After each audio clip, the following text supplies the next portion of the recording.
Before we begin, this story describes the deaths of 257 people in an aviation disaster and the years-long effort to suppress what actually caused it. If that's something you need to step away from right now, we understand. Take care of yourself first. This episode's narration is AI-generated. The research, writing, and editorial decisions behind every story are made with care for accuracy and respect for those involved. Captain James Collins had 15,000 flying hours before that morning. His DC-10 was at 1,500 feet over Antarctica, exactly where the navigation computer told him to be. McMurdo Sound was straight ahead. 257 people were aboard.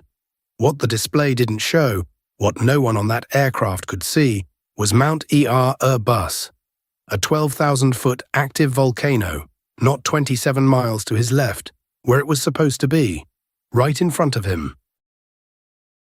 You're listening to the Unlit Room. Every story in here actually happened. That's the part that should scare you.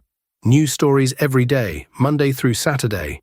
Today, a single coordinate update entered into an airline's navigation database the night before a flight, placed a fully crewed commercial aircraft on a course through the side of an Antarctic volcano, and the airline spent 2 years in court insisting the pilots had gone off course on their own. Auckland International Airport.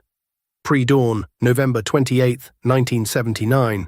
The terminal is bright and loud with passengers carrying cameras, binoculars, professional film equipment.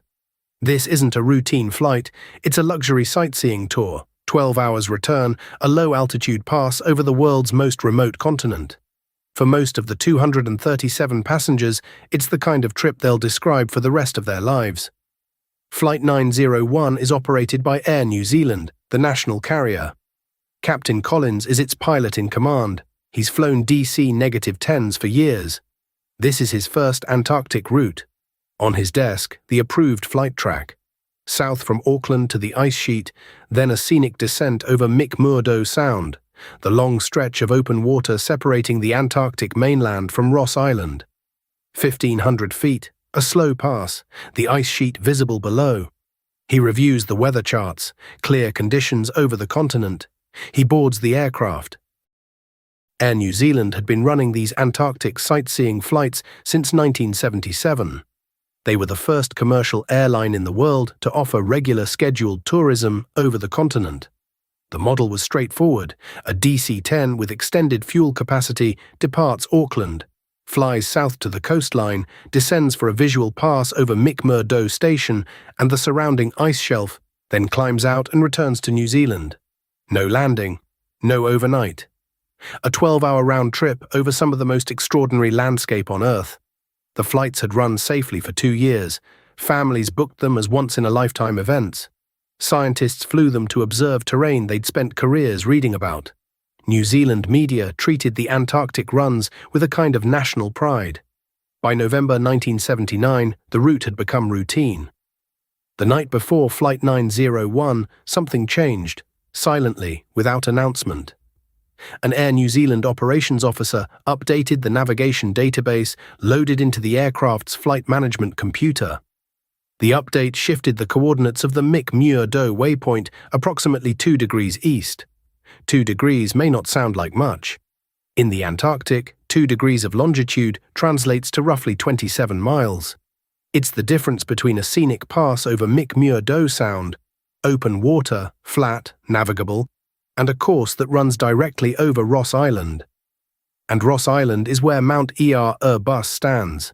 Mount Erebus is an active stratovolcano. It rises to 12,448 feet. Its north-facing slope, the side the changed track now pointed toward, begins at approximately 1,400 feet above sea level. Captain Collins was not informed.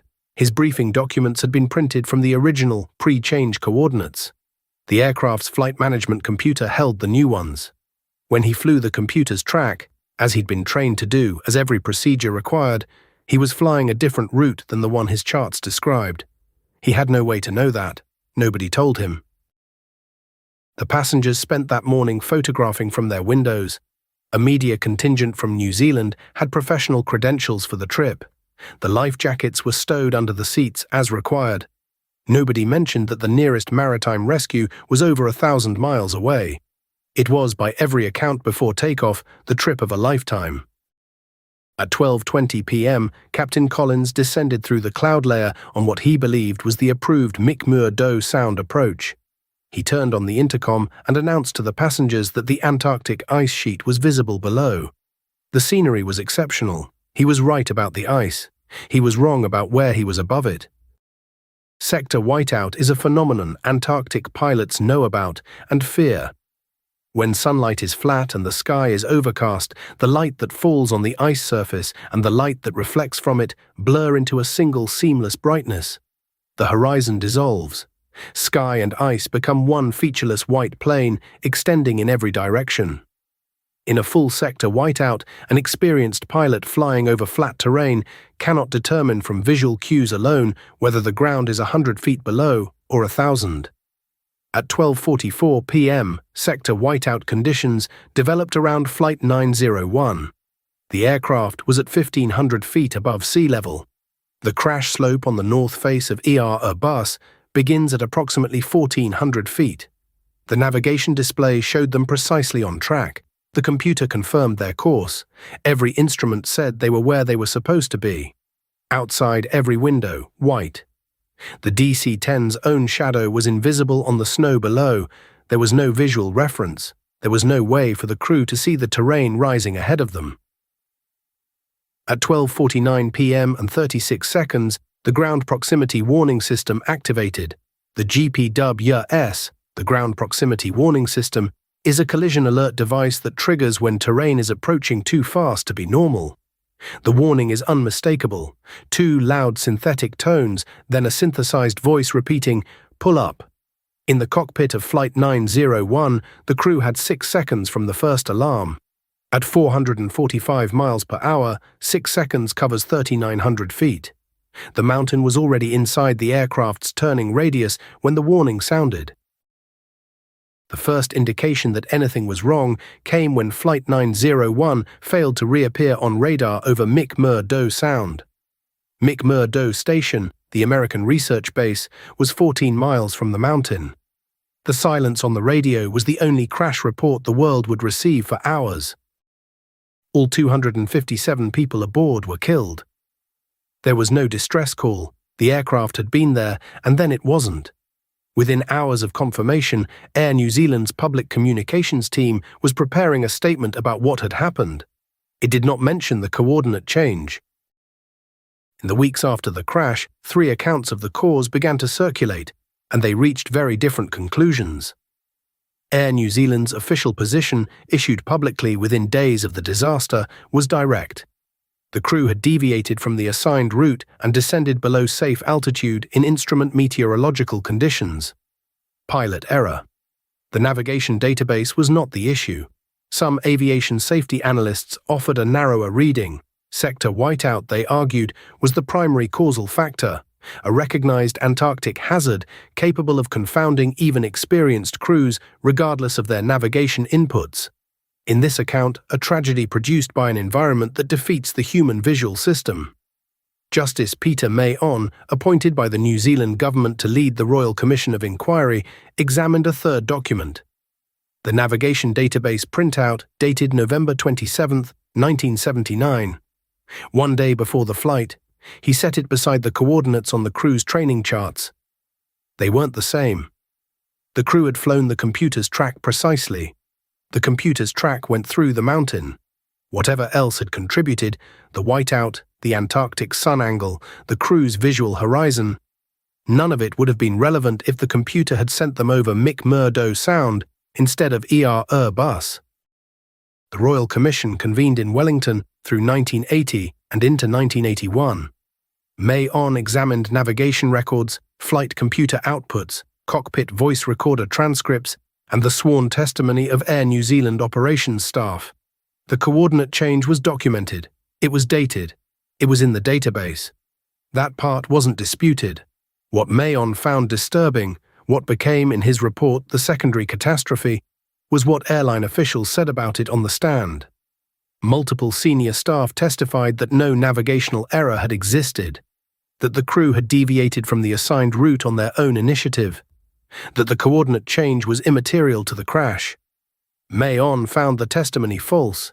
In his report, released April 1981, he described it in plain language as, and this is his exact phrase, an orchestrated litany of lies.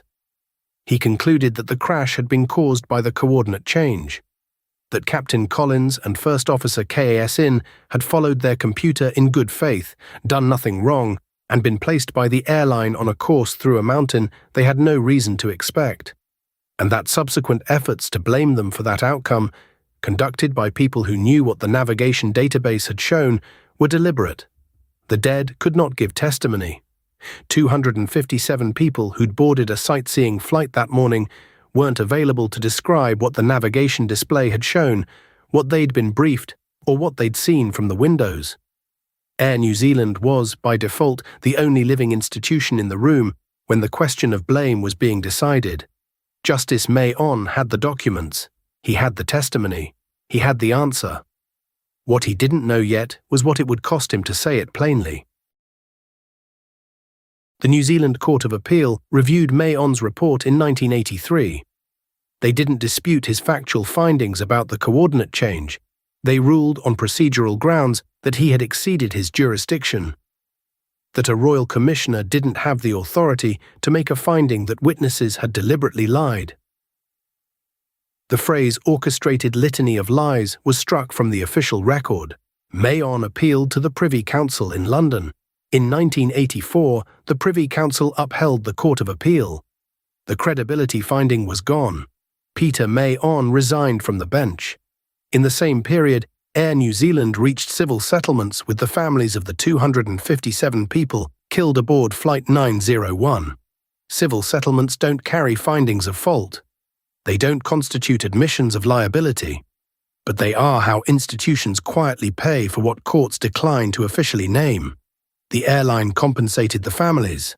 The court struck the finding. The truth was simultaneously proven, paid for, and stricken from the official record. On the north face of Mount Ubus, at the point of impact, 44 of the 257 victims were never recovered. Their remains are still there, in the glacier. The New Zealand Police and US Navy personnel, who conducted the recovery in 1979, erected a cairn of ice and rock to mark the site. It still stands today. No court struck that. Peter May-on wrote a book after he resigned, his personal account of the commission and its aftermath. He called it Verdict on Ubus. He had said what happened, plainly enough that anyone could understand it. The cost of that clarity was his seat on the bench. Captain Collins had 15,000 flying hours. He followed every instruction he was given. He flew where the computer told him to fly. He didn't deviate. He didn't descend recklessly. He flew a course that had been changed without his knowledge into terrain he had no reason to expect. The geometry of accountability can be adjusted. The mountain stays where it is. If this one kept you up tonight, good. New stories every day, Monday through Saturday. Subscribe so the next one finds you too. Follow the Unlit Room wherever you listen. Tell a friend who can't sleep. Full story on the main channel. Follow if you're wide awake. That was the Unlit Room. See you in the dark.